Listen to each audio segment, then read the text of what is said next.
Hi hello good morning. Welcome to Bhagyalakshmi Raghupathini channel. అందరూ బాగున్నారా?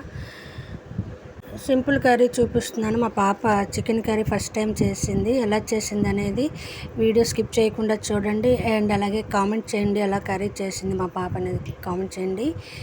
And దీనికోసం చికెన్ తీసుకొని చికెన్లోని సాల్ట్, పసుపు, కారం, జీరా పౌడర్, ఇంకా ధనియాల పౌడర్, గరం మసాలా అన్నీ కలిపి పక్కన పెట్టుకుంది. ఇంకా ఇదిగోండి ఆ చికెన్ కలిపేసి ఒక హాఫ్ అన్ అవర్ పక్కన పెట్టింది. అండ్ ఒక ఆనియన్ కట్ చేసుకుంటుంది. చూడండి ఎంత చక్కగా చేస్తుందో. అసలు చాలా బాగా కర్రీ అయితే బాగా చేస్తుందండి, చాలా బాగుంది. ఇది కూడా ఒకసారి మీకు చూపిద్దామన్నట్టు ఈ వీడియో తీశాను. అండ్ పచ్చిమిర్చి కూడా చక్కగా కట్ చేసి వేసుకుంది. అప్పుడప్పుడు పిల్లలతో కూడా ఇలా చేస్తూ ఉంటే వాళ్ళకి కూడా వస్తాయండి వంటలు అవి. ఇంకా బాగానే పెట్టుకొని ఆయిల్ కొలతలతో వేసుకుందండి. నేనైతే మామూలుగా వేసేస్తాను, కానీ ఒక 4-5 స్పూన్లను కొలతలు పెట్టి వేసుకుంది మా పాప. నాకైతే హ్యాపీ అనిపించిందండి మా పాపకి చికెన్ వండడం వచ్చేసిందని. చికెన్ ఇంకా పచ్చిమిర్చి బాగా ఫ్రై అయిన తర్వాత మ్యారినేట్ చేసుకున్న చికెన్ అంతా వేసేసింది.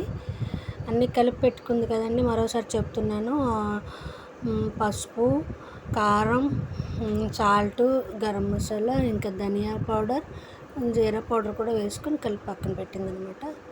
సింపుల్గా చేసింది కర్రీ. ఆయిల్ కూడా ఎక్కువ వేయకుండా చక్కగా చేసిందండి. ఇంకా కర్రీ మ్యారినేట్ చేసిన చికెన్ అంతా వేగుతున్న ఆనియన్స్, పచ్చిమిర్చిలో వేసేసి బాగా కలిపేసుకొని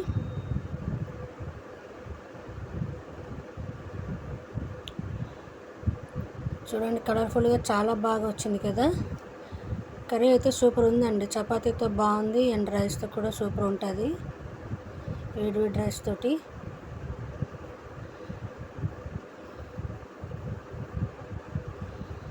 వావ్,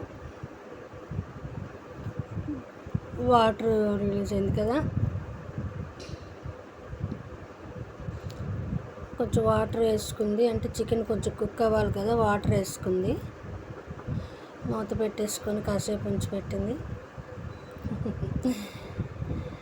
అయిపోయింది కర్రీ. సింపుల్ అండ్ ఈజీగా చకచక చేసేసింది అనమాట.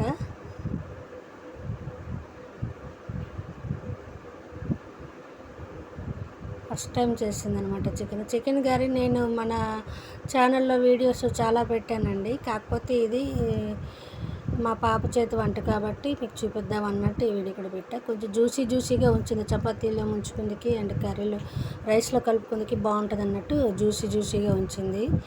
వీడియో నచ్చితే లైక్ చేయండి, షేర్ చేయండి, సబ్స్క్రైబ్ చేయడం మాత్రం మర్చిపోవద్దు. Thank you for watching. Curry ఎలా ఉందనేది కామెంట్ చేయండి.